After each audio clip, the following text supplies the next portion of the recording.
welcome to the Finding Free Thought podcast. This podcast is funded by you. To support our work, please consider making a purchase from our Free Thought shop. Check out my campsite at campsite.bio/goodresonance, where you can follow me on social media, make a donation, subscribe to my newsletter, check out my essential oils offerings, and grab my restorative teas ebook. Please subscribe to the audio version of this podcast on Apple and Podbean and the video version on YouTube and Rumble. Be sure to check out my 6-episode sci-fi comedy series, Simon Esler's Dystopian Imaginarium, along with my 60-minute comedy special, Theorize About Conspiracies, and my 3-season hit show, Worlds Within, all on Rise TV. And don't forget to hit up SimonEsler.com for all of my work, to join my newsletter, for links to purchase my NFTs, make donations, and follow me on all social media. You can also join my locals community, Team Free Thought, at teamfreethought.locals.com, where I'll be offering subscribers previews of new sketch comedy material, documentary work, and private broadcasts for supporters only. As a member of Team Free Thought, $5 a month gets you all of that, plus a 15% discount at the Free Thought shop. Welcome to the Finding Free Thought podcast. Hello, Amanda. Hello. So we wanted to do a one-off episode today on gender and child rearing. Very hot topic right now. Mm-hmm. Super hot topic.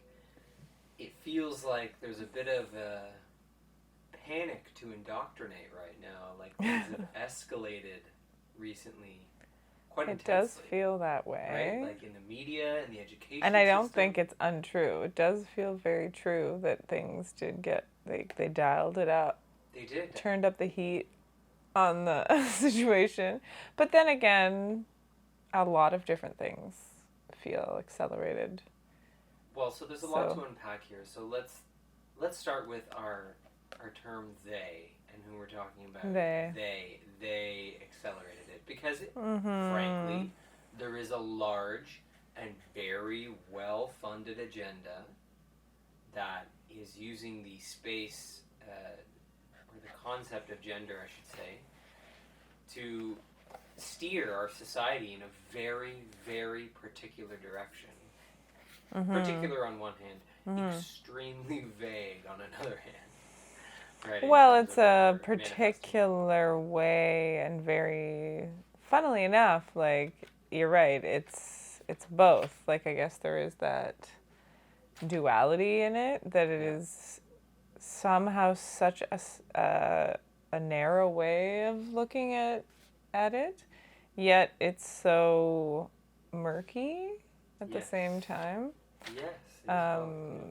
Because narrow in the sense that you're only allowed to think of it this way, but the view itself is so murky. So it's like you must only have this view is the narrow part, where any other view is just not okay or hateful even. not acceptable, but in fact hateful. And dangerous to trans kids' lives, perhaps, potentially. There is the notion, yes, that pretty much all trans children, which I would argue don't really exist in the way that they're claiming exist, are on the verge of suicide unless we get them all on puberty blockers and genital surgery. And only view gender in the way that they want everyone to view it. Yeah. And I guess that's where the narrowness comes in, where it's like, if you cannot view it in this murky way, then that's something that could kill someone. And so it's someone came very out and said this. They articulated that, actually. Matt Walsh pointed to this because Matt Walsh has his "what is a woman" question, right? Which is a very, very pointed way of attacking this whole house of cards. It's unbelievably genius, and it's such a good thing for the times. Like, I'm so glad that there is the other side. So it's like, it's not like it's, even though it feels like heavy-handed on one end, I don't think so. I think there is a good side Well, so one of the balance. responses that apparently went sort of viral within the woke culture was that defining it is violence because the definition of woman is part of the violent gender construct. Mm-hmm. So that's been the biggest pushback to Matt Walsh's question, that his push to define it is a part of the violence because it reinforces the gender construct that has been oppressing the trans people this entire time. So that is their twisted view, that we cannot share a definition of what is a woman.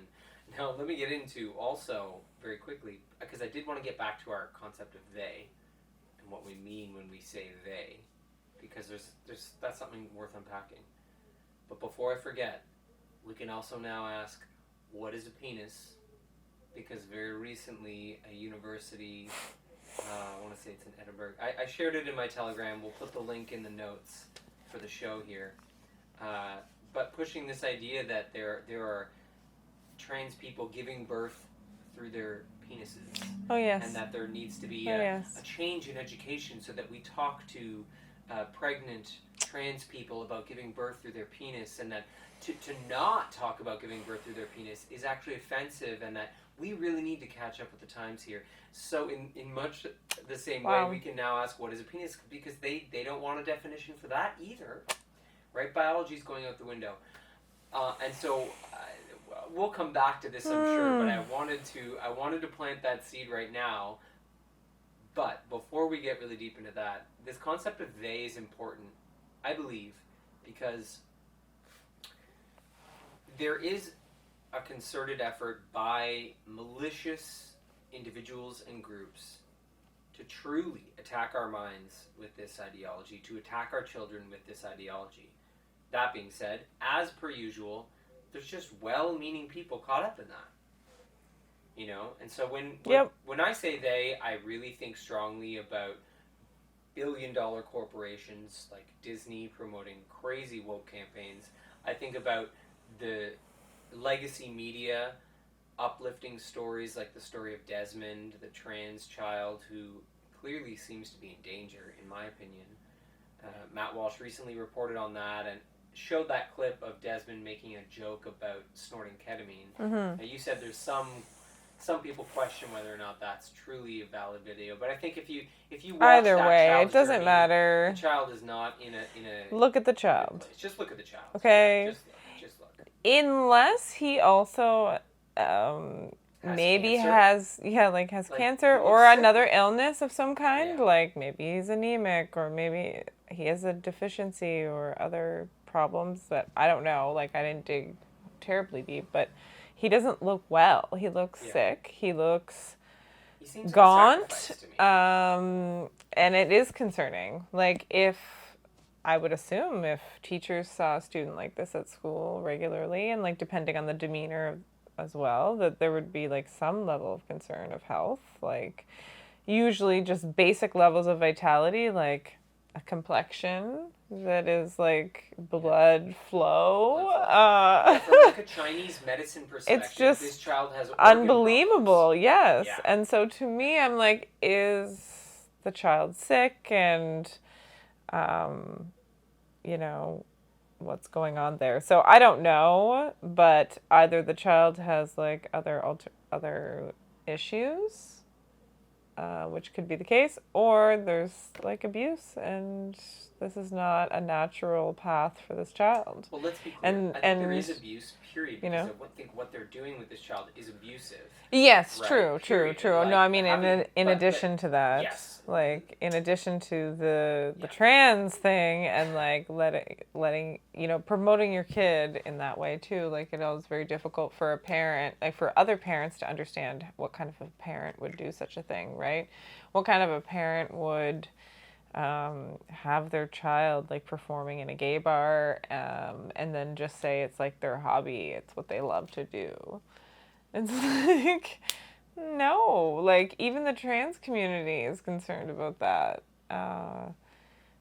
Not all the trans community, but like there was a backlash on that particular issue, which, I think the sort of like old school trans community just simply,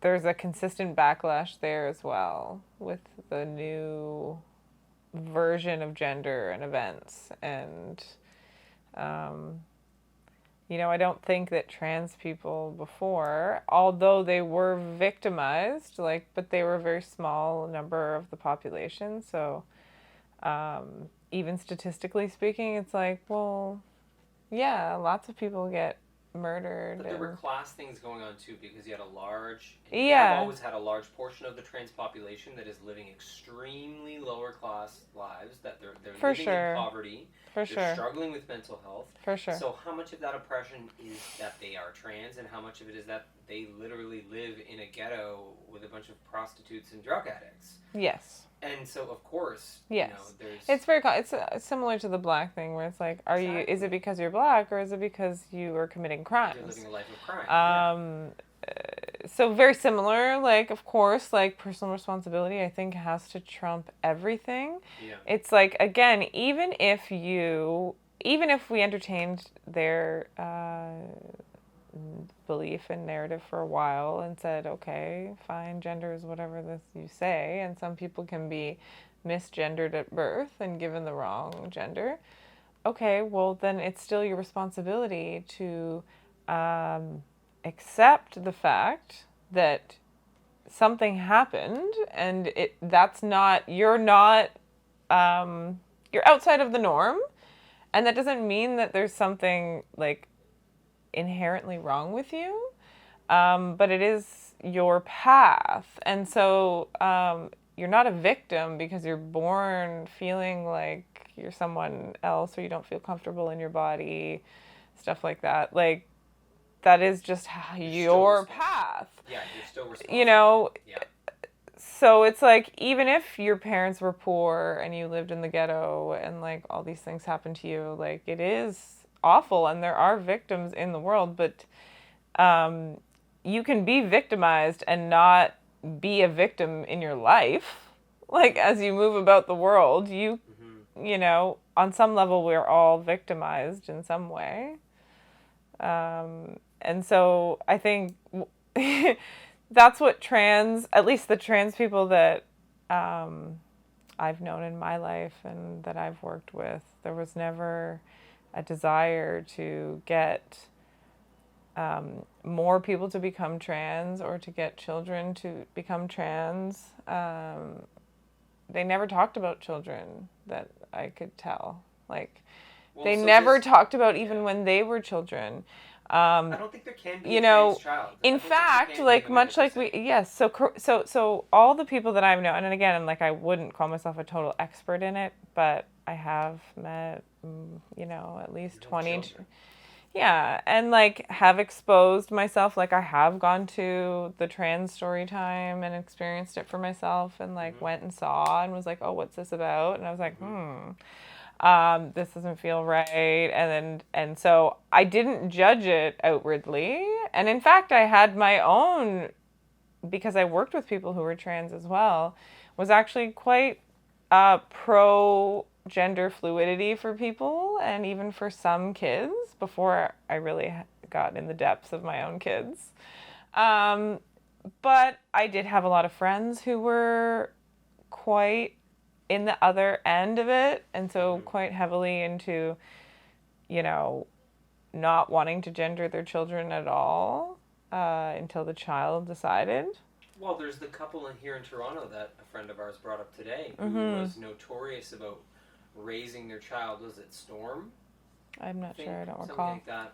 Raising their child completely gender neutral, Yeah. and of course this was uplifted by the media here and given lots of attention. Yeah. And I think, like I said, there is the media's culpability in this, but then you also do have parents who are well-meaning, who believe they're undoing harmful social constructs, Well, that they're for freeing me, their child from those pressures, you thought you were. For me, I was very much into that, and I felt it even more strongly with Idris, and I reflect on those times when, I really felt strongly to try to not impress upon him gender stereotypes. And with Asher, I felt the same, but very quickly, Asher showed himself to be who he was, and so I was like, oh, he showed me And so we quickly shifted from even offering him like, you know, a dress or something like that, or even expose. Like he quickly was like, ugh, no, I don't want this. Like, I don't want this at all. Choices and that's what I'm saying. Like there were the choices. Yeah. He started to make his choices very clear and consistent. Clear as day. That right off the bat, and even when I was pregnant with Idris, I felt very like protective of him and like wanting to protect him in how he shows up in the world. And after, you know, of course, having hindsight now, I don't think it was about gender at all. It was just about protecting his identity and who he is and allowing him to arrive with as little conditioning. I mean, we can't avoid conditioning. It's actually purposeful. No, but but without the negative conditioning, without the conditioning that is going to sort of like form him in a way that would damage him, like he seemed more susceptible, and he is, to that conditioning. And so I did reconfigure my views on it a lot and realize that I was funneling it through the lens of gender, but really what I was seeking was like for him to be free of this ridiculous homogenized conditioning. But when I realized that the gender narrative that I was sort of, the trajectory that I was following was in and of itself a homogenized belief system or view system or whatever, that's when I stepped away and was like, that, what I thought I was getting away from, like I thought I was getting away from a homogenized view of gender. That's a great point. But I just went from one to the other. And so this is where like the whole belief thing came in. And so what I just had to realize was my purpose, because for me, I always have like a motivation. I always have like a purpose. And so if something's off for me, I just have to look at what's underneath my motivation for it. And then that can help me like really sort out like the gunk that is like, you know, the homogenized thing, the conditioned way. And so I can say, well, what I was really looking for, what I was really seeking was like freedom for my child to be who he is without the impression of society. You can't really have that.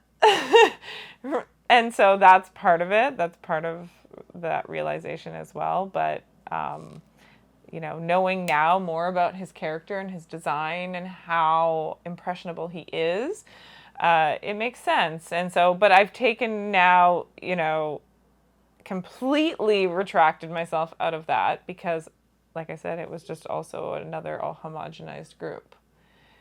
And I decided that neither was a good choice and that, you know, perhaps just following and like really letting the child lead and be more curious, because we live in this world which is going to condition our children. There's nothing we can do to a certain extent. Like I'm not talking about TV shows. I'm talking about like the energy of this world. Like yes, we can control screens to a certain extent, but the world is conditioning them. That's just how it is. And so to bring in more instead like more curiosity, so that it's like about how are they going to show me who they are, considering the conditioning they're experiencing, considering the fact that they will be conditioned, that they will experience something, and how are they going to experience the conditioning of the world. And I'm here to see that, how they're going to like, how they're interpreting their conditioning, and not to stop the conditioning. Basically, or attempt to stop the conditioning. That's like another like illusion. It's like this illusion, you know. So I think like to attempt to stop the idea of gender being binary is another illusion and another like attempt to homogenize a group of people into thinking one thing. It's a wolf in sheep's clothing. It claims to be antithetical to social engineering. Because their idea that gender is a construct is basically that you're being socially engineered into these false ideas of masculine and feminine. Now, it all falls apart really quickly because then they rely on those stereotypes to switch people's genders. Exactly. And so when you're like, well, if you, you know, I understand some people want that, but why would many trans people want to look like what we used to call a man or what we used to call a woman? So you're still using breasts to describe a woman for the most part. Yeah. Even though I know they believe a man can have breasts too. Like, I know that, but they say that, but then a woman who wants to change goes like a cuts child, off her they get breasts. A teenage girl, they give her a mastectomy. That's right. Ruin her developing So breasts. why not like, keep the breasts and call yourself a man? Yeah. You know what I mean? Like, if we were allowed to be as free as they say, if a kid at 5 years old said, you know, Mom, I feel like a girl, and the kid's a boy, if we were as free as they say, could that kid not be free to just be a different identity in that body? Because that's what it sounds like they're saying. But that's not what they're actually doing. And it's not how they're actually behaving. So it sounds really freeing. It sounds really like attractive because it really does sound like you can have this body but feel like morph your identity. You can be, oh, I feel like this today, or I feel like this today, and you don't have to do anything to the body. And so I'm not saying that's a good idea either. But maybe for some people, playing with identity is a little bit more safe, like within certain realms. And again, that's an individual thing. Like, I'm not going to say that, like, the world of, like, sexuality and stuff should be, like, narrow at all. But when we're bringing that to young children who don't naturally have sexuality, that's not... When you have your own children... and you see lots of other children at that age, and which is, again, why it shocks me, because teachers are around children all the time, and it's like, can't you see this? That this is not natural for them? It's not natural for them to be thinking about their sexuality. Like, I'm sure it happens to some. They're crazy. The craziest things exist in the world. All the things that you can think of are possible, yes. But this is not... that they're sexual beings. There's a belief that that's children right. are sexual. Exactly. And the, like, right overarching the belief that actually it's common for most or all children. Here's or my question. Whatever. Here's my question. If children are sexual right away, why aren't we catching children in orgies? Why aren't we uncovering child orgies? Whoopsies, they're all being... No. The only way... It's true, like, it would be happening. It's because they're being... It's because adults are introducing them. They're being groomed, exactly. They're being groomed. So, I'm sure most people can even think back to their early childhood experiences, and some might not want to, because a lot of people did experience abuse. Like, the truth is that a huge percentage of the population have experienced some form of abuse or assault at some point, even as children. Well, here's an like, interesting thought experiment. You know, in human design, if you have a child who has a very open sacral, right? Right. So their sexuality is not defined in that way. Let's say, right? They're much more susceptible to the grooming of an adult. They're in a very, very dangerous position, because that part of their body, of their design, avails itself to social engineering much more deeply. It's very dangerous for them. So for sure. They could then become, for one of these sick people, an example of, look at how incredibly sexual this child is early on, because the child would take it on in a very, very overt way, very easily. And, you know, I was literally in a debate with actual pedophiles on Twitter recently, who are on there basically saying that, yeah, children are sexual, and that they're sexual enough that they can consent. They can not only enjoy it, but benefit from it. Yeah, it's like all that stuff from back in the 60s Kinsey. and stuff. Yeah, Kinsey. so it's like that was all an operation, in my opinion. It was. But, no, like... So let me clarify for the viewers and the listeners that Alfred Kinsey, who is uplifted by a lot of people on the left and a lot of people in, like, gender theory and queer theory as, like, I don't know, they call him, like, the king of the sexual revolution or something. So he worked with pedophiles, and there's lots of, like, cover articles, like articles covering up for him in, like, the Washington Post, and then, like, still, you can go look them up to this day. But he worked with pedophiles, giving children and infants orgasms. And you can literally look up the charts where it shows how many orgasms they got a 6-month-old to have, a 1-year-old to have, a 3-year-old to have. And I know, it's just abuse. And it was just abuse. And so it's like, yeah, of course you could force children to have orgasms. That doesn't mean they're sexual. They have physical bodies. But this is how degenerate this all really is. And Matt Walsh has done some great work diving into the roots of all the gender theory, and it all, as far as I know, every time it comes down to an old pedophile. Yeah. Every single one of them was an old pedophile who started these theories. I know, and then you start to really wonder again, this is again with the thing with like belief, and like we'll keep coming back to this a lot throughout the podcast because this is the main thing, right? Free thought versus belief. Yeah. And we're coming out of this, and it's okay if you were believing lots of things in your life. Like, that's okay. We both like came from that left-wing position. It's not a bad thing, or even religion, or even conspiracies, or even all these things. Like, whatever it is that you're believing, where did it come from? You know, I guess that's... You know, I have an interesting story.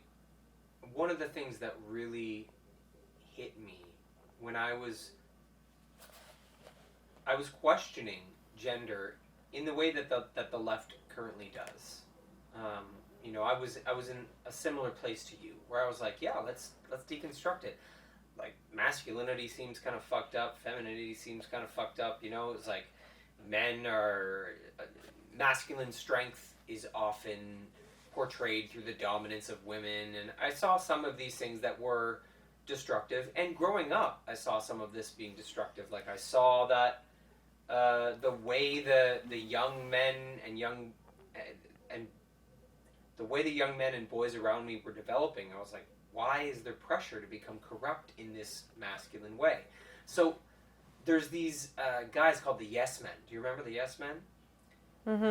They did do this one sort of prank that I still think about today, because it was very impactful, and yet today it would be uplifted as evidence by the trans propagandists of what they're saying. Mm-hmm. But one of the things they did was they went into toy stores and they got the Barbies that had the voices, you know, with the pull string, I think it was, like the drawstring. You pull the Barbie and it says certain things.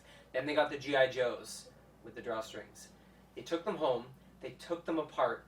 They switched the voices. Right.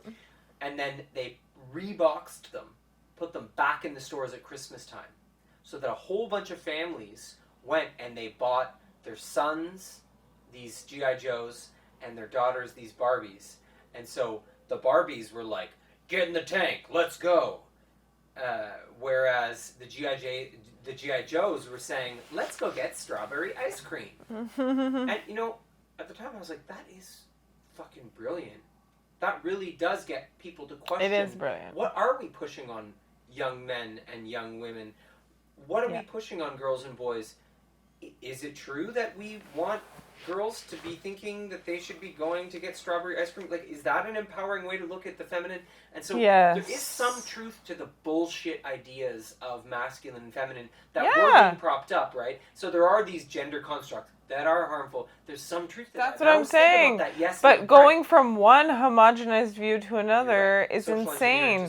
You're not actually watching what's going on. You're looking for a belief system, okay? It's okay. I was there. I did it. And sometimes I still do it, and I have to catch myself, and you have to catch and catch and catch, and you're like, whoa, stop doing that. Stop outsourcing your shit. Yeah. You know, we're all conditioned to do it, and we just keep doing it, and it's absolutely insane, I think. In the end, it's a maniacal place, and you end up choosing these, like, situations that you're like later, like, that's not me. Like, that's not, what is this? Like, what is this that I got caught up in?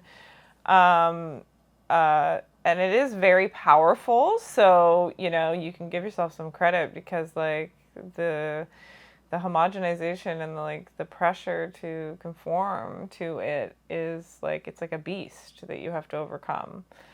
And so there's nobody over it. So it's true. If you think that you don't have it, that's an illusion or delusion or whatever. Like you thinking you don't have the homogenization is the homogenization.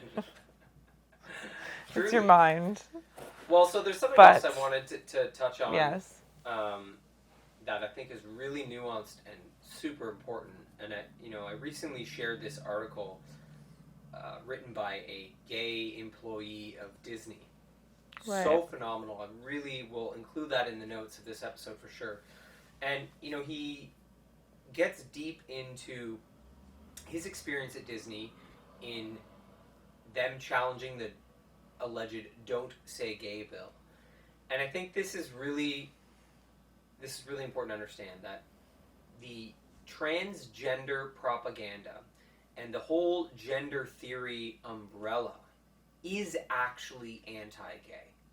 And it's so ironic that you had all these Hollywood celebrities going up on stage at the Oscars going gay, gay, gay, gay, gay, thinking they're shoving it in DeSantis' face. And they're not talking about gay. They're talking about trans. They're talking about trans. Well, this is the thing, and this is what this person articulates so well, that it was not an agreed upon thing to lump trans people in with gay people, with lesbians, with bisexuals. That was not an agreed upon thing. There is no agreed upon community. The LGBTQ, all that mashed together into one thing is not truly one homogeneous. It's fairly recently grown, and I'm not saying it shouldn't happen, but I'm saying it shouldn't happen. No, you should not lump all those people together. They're incoherent. I understand that, but when you do, yes, to a certain extent, but then at the same time, I'm like, the trans community is very tiny. I mean, okay. Growing now. I know, yes. but whatever, has been very tiny. So you're not going to have, a trans group meeting, historically speaking, right?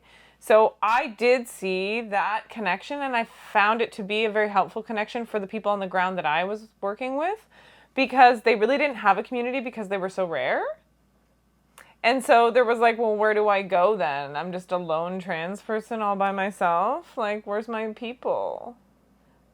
And if what we're saying is that there shouldn't be 50% of the population is trans, well then they are going to feel lonely. It is the path of a trans person to a certain extent, right?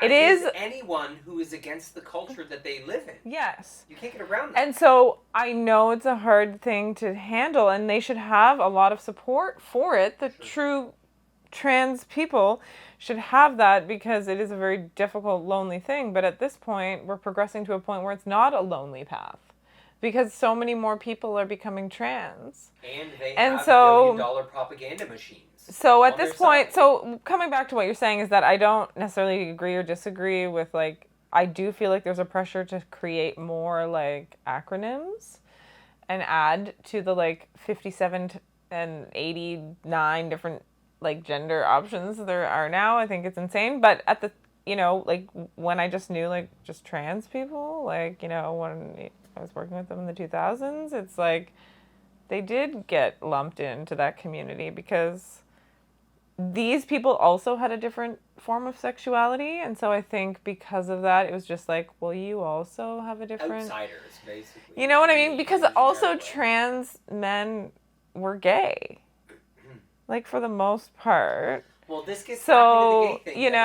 It was well, they are gay, but they also are in this trans. So I know they do feel like a woman, and whatever they are on the spectrum of trans. But a lot of trans people back then did not go through these surgeries that are being done now. So that's also a different whole thing, where it's no, trans men back then didn't, and even trans women were so rare. So. But there's a number of things in this article that are really or important, vice versa, whatever.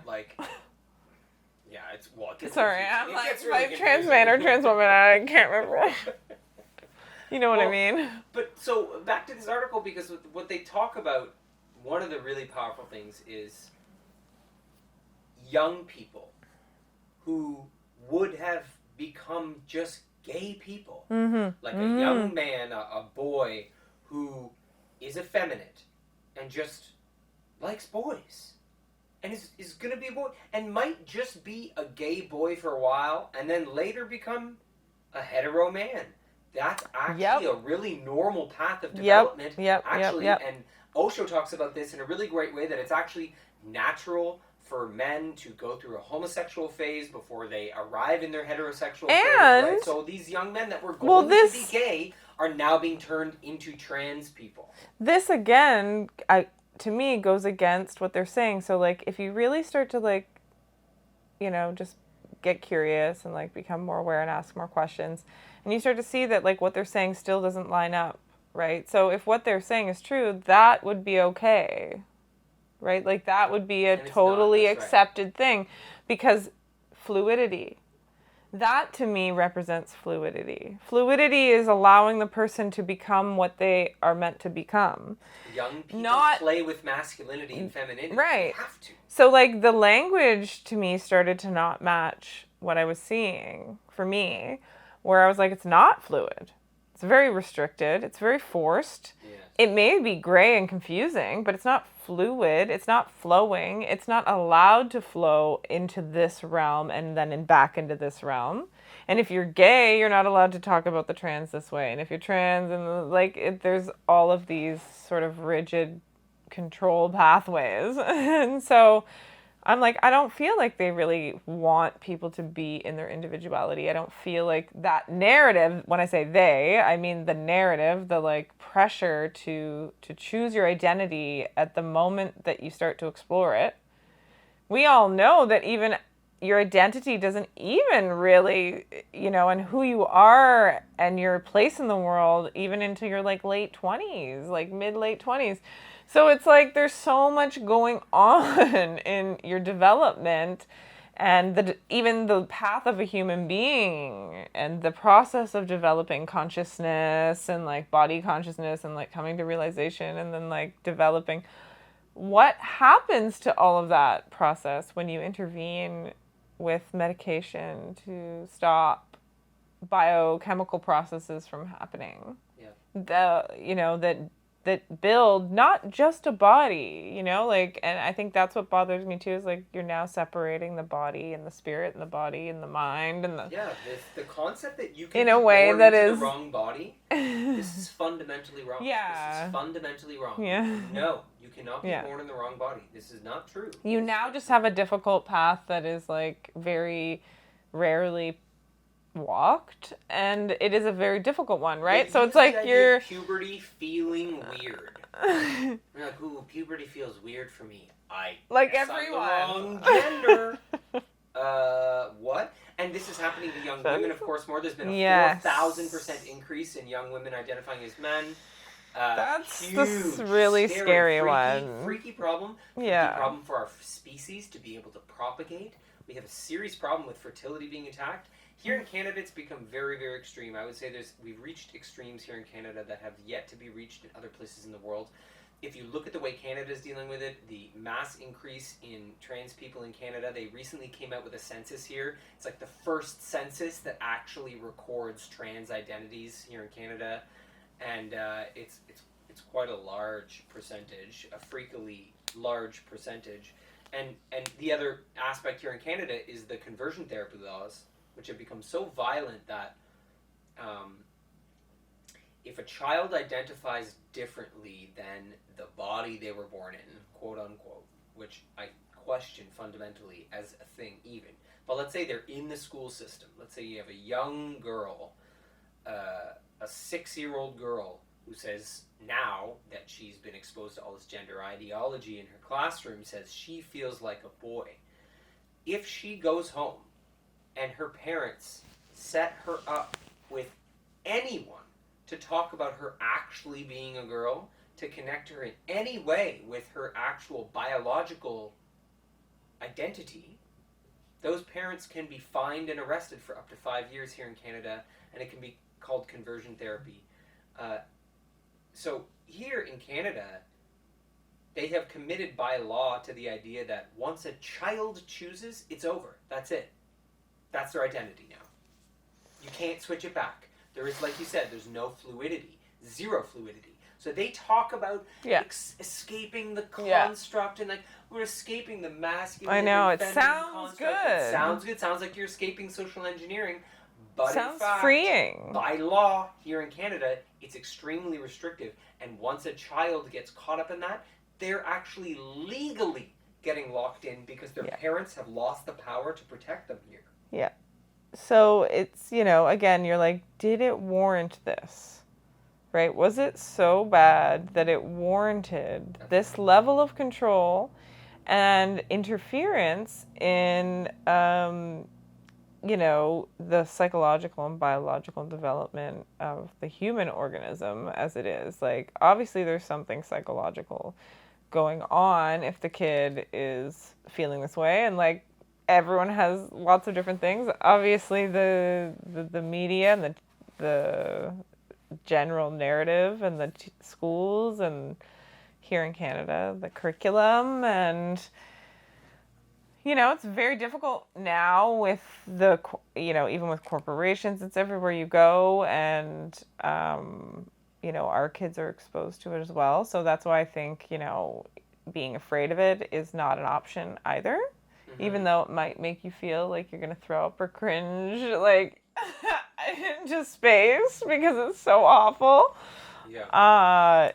I think the real, like, I don't know, to me, the way through it is, like, to continue to talk to the kids about it as it arises, like, never really forcefully bring it up, but be curious, right? Like, be very, very curious. I want to give some practical advice to parents, right? If you are dealing with a child, let's say you have a young boy, even like, let's say moving into teenage years, who seems to be more attracted to other boys, okay? You cannot be attracted to other boys if a boy doesn't exist, if there's no such thing as a boy. Mm-hmm. You can't be attracted to other women if we can't define what a woman is. You can't be a lesbian or a gay man if those things don't exist in the world. And gayness doesn't exist because of the inability to define man and woman. That's right. There's no longer, and this is what is emphasized in this article so beautifully, that you can't have the LGTB, like you can't have all that because they're inconsistent ideologies. Like you cannot be a gay man if you believe that men don't exist in this world. You cannot be into women if women don't exist. You can't be bisexual if these things don't exist. Because totally bi meaning...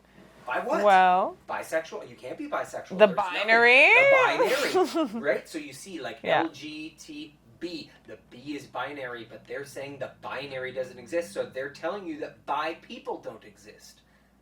That's what they're saying, and this is why there are lots of people in these communities who are drastically offended. This person, he's very strong-minded about it all. It's a great article, but he's like, I find it all so offensive. He's like, I'm offended when my boss puts their pronouns in their email. I find that offensive.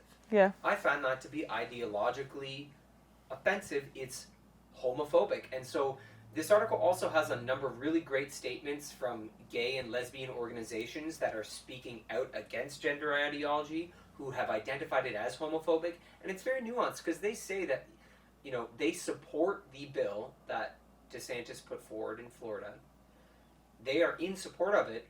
And at the same time, these organizations say that we do admit that the origins of this bill still do have some roots in some homophobia.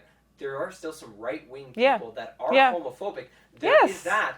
But they're saying the bigger problem is the homophobia that's in gender theory and the damage that has been done in lumping, lesbian and gay lifestyles with gender theory, because they're like, now we're screwed, we're getting lumped into it. And so all the parents that are upset at gender theory are also lumping their lifestyle into all this. And so the threat is now perceived to be coming from gay men, lesbian women as well. And they're saying that's actually the more homophobic thing. So they actually support the bill while admitting that there's some homophobia in the community that produced the bill, And at the same time, they're saying that the major homophobia is in gender ideology itself, and that it's deeply hurting young people who otherwise would have lived pretty normal gay lifestyles. And it is extremely tragic. It's extremely tragic.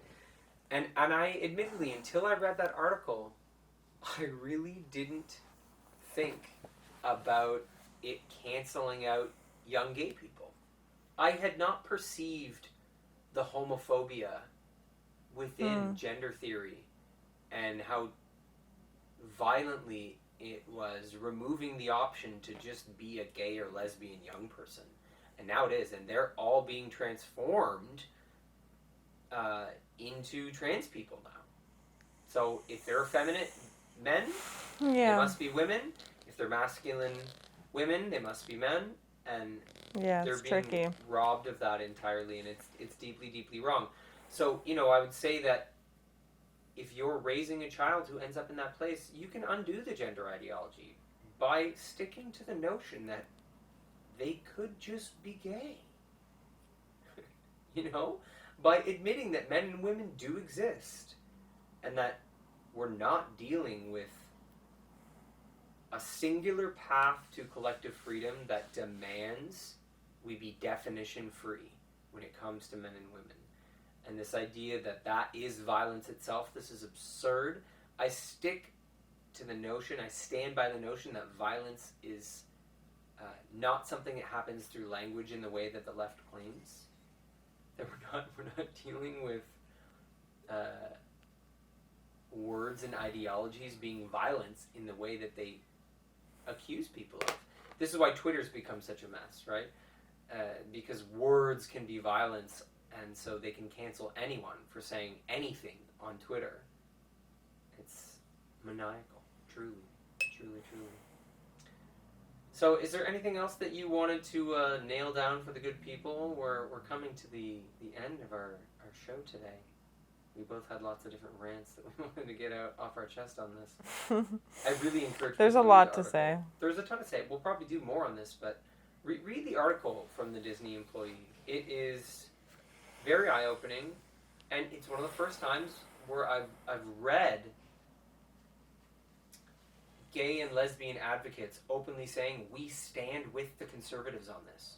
We are left-wing gay and lesbian people who stand firmly with the conservatives.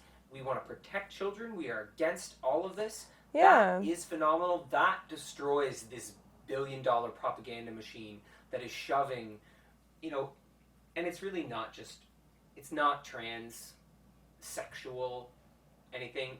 This is a transhumanist agenda, and I won't get too deep into that because I think that's another podcast, personally. But the end point here is transhumanism. That is the direction that this is steering people. That's why they want it to be vague, because the whole idea is to circumvent humanity, the human nature, what it means to be human. This is why Klaus Schwab is at the tip of the spear with all this. It all leads back to a transhumanist agenda where we are highly, highly engineered and incapable of being fully human anymore, and moving more and more into ideological spaces where we can't form healthy identities, and all that we're left to rely upon is a sort of biomedical security state that is overly technological, overly virtual, and artificial. So I think that's what we're up against, really, is just a transhumanist agenda in the end. And I think seeing their end game can be really beneficial, because I personally don't want to be transhumanist. It's one of the very, important arguments right now against Elon Musk. He's a hero in many people's eyes right now because he's stepped in and has sought to free Twitter from censorship, and yet he's a raging transhumanist who does actually want to put chips in people's brains and, do some really wild things. I think it comes down to belief again. Well, yeah. None of this really, ultimately, in the end, is just about you making the right choice for you over and over and over again. But if you so can't form if an identity, you can't do that, and that's the danger here. Sure, but if you believe that Elon Musk is saving you, then that's probably your problem right there. Mm-hmm. People do good and bad things all the time. People do things that turn out to be helpful in the long run that seem bad at first, and vice versa. Like, there's nothing that you can know like that. That's absolutely crazy. It's fun, and there's definitely conspiracies. Those are real. Uh, but I would say, like, if you if you believe that he is the source of a problem, and you believe that he is the one, or if you believe he's saving something, like, those are, again, are just things for you to look at, and it's just a reflection of your own psychology, and for you to look at how you are viewing this present moment and this time, and saying, is this something that feels true to me? Have I given up my authority? Or have I chosen belief? And that's okay, because you really do need to talk to yourself gently in those times, because conditioning is something that you can't just like berate out of you. It might take you 7 years to get rid of a belief. Exactly. Maybe. So, it's really important to say, like, that's just old. Like, that's old conditioning to want to believe and to use your mind to be certain and to believe. Instead of feeling into your beingness, into your body that is guiding and you. And is this strongly. your truth, right? Yeah. Because we're really coming to understand that it's not about the collective truth, that will be affected, but that it is like really each individual's responsibility to live by their truth. So that when but belief doesn't fit into that. It doesn't. The issue. Is like, it cannot. Your truth is not a belief. And we were talking about this earlier, and I always bring this up, that Osho's insight into belief is the best. That belief is a faulty system to operate upon. It's not a good operating system, because anywhere where there is belief, there is disbelief. If you have belief in you, then somewhere else in you, you are maintaining disbelief. It is a binary, and you can't have belief in you without sustaining disbelief. And the more you are trying to uphold a belief, the more you are also using your energy to suppress the disbelief within you, your inner skeptic, about whatever belief you are holding. So the belief binary, I think, is something that we're leaving behind as a species, personally. And I think this is an important part of the whole attack on children that is going on through all of this, because a lot of the good-hearted, left-leaning people that are falling prey to this are sucked into a belief. They believe in it. They believe they are helping children. They believe, we have friends, you and I, who believe they are actually saving trans children from suicide. Yeah, and I would say, like, again, belief is a barometer of something. So, for example, like, if I went back and looked at the things that I believed in over the years that turned out to be, like, an illusion, I could find something there that, like, was underneath motivating me, like something that I was conditioned to do that wasn't really me, and that I was just programmed, and I thought it was me, and so I just acted those things out. And so whether that was like conditioning by like the people I was around or the environment, it's always the environment, but whether it's like your more immediate environment or like the societal environment or the stars or the planets, right? Making you more available to a certain kind of conditioning at certain times.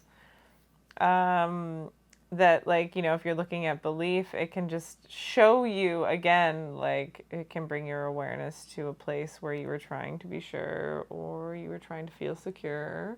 In a belief. Yeah. Yeah. Maybe there's fear. Maybe there's mental anxiety.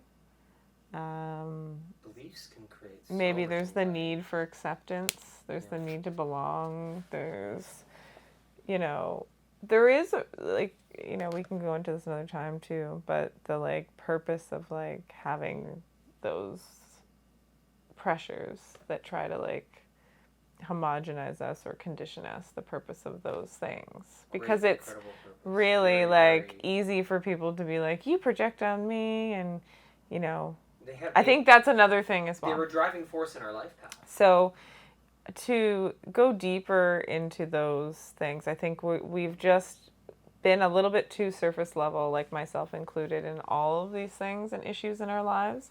And it's okay, but we are all waking up. So we have to, like, start to, like, just explore the deeper layers of why would I go for that belief? Like, why would I, want to be there? What part of me is conditioned to want that? And how can I separate myself from that and say, this is me, this is not. And then just separate myself and then make decisions from there that are right.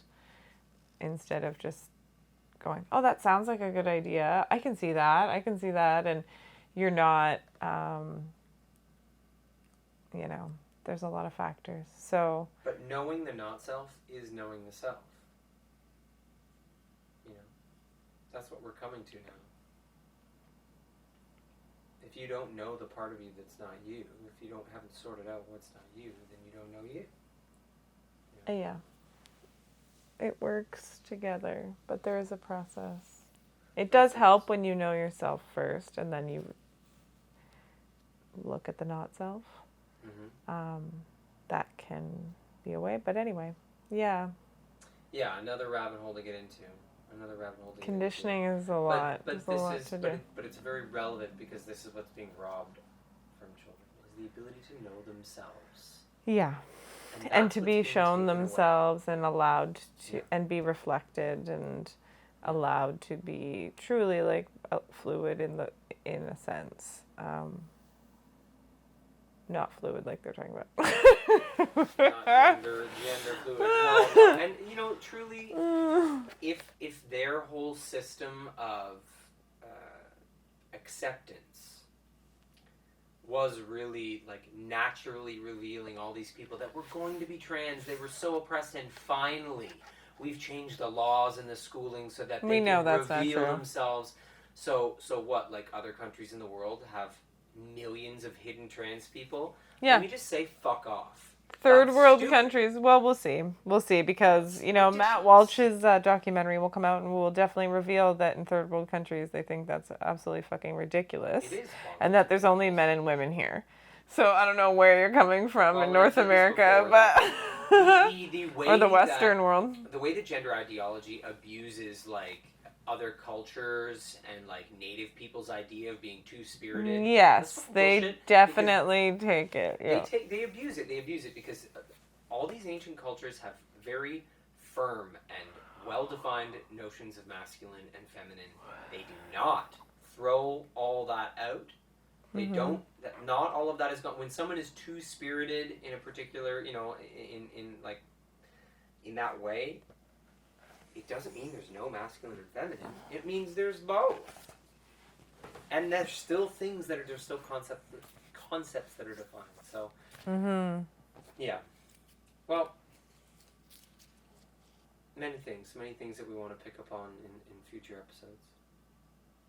But that's it for today, I guess.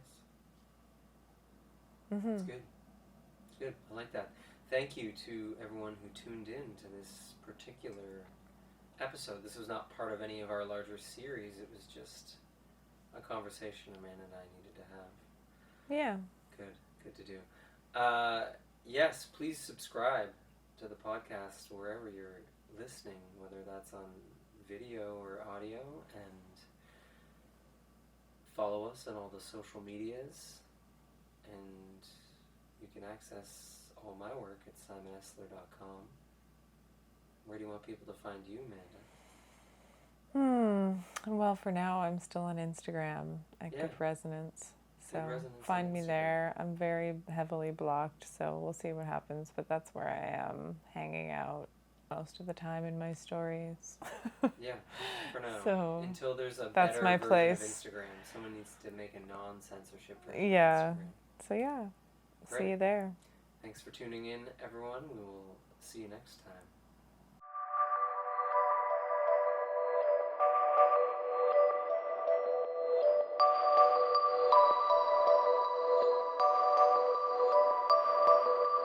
Bye.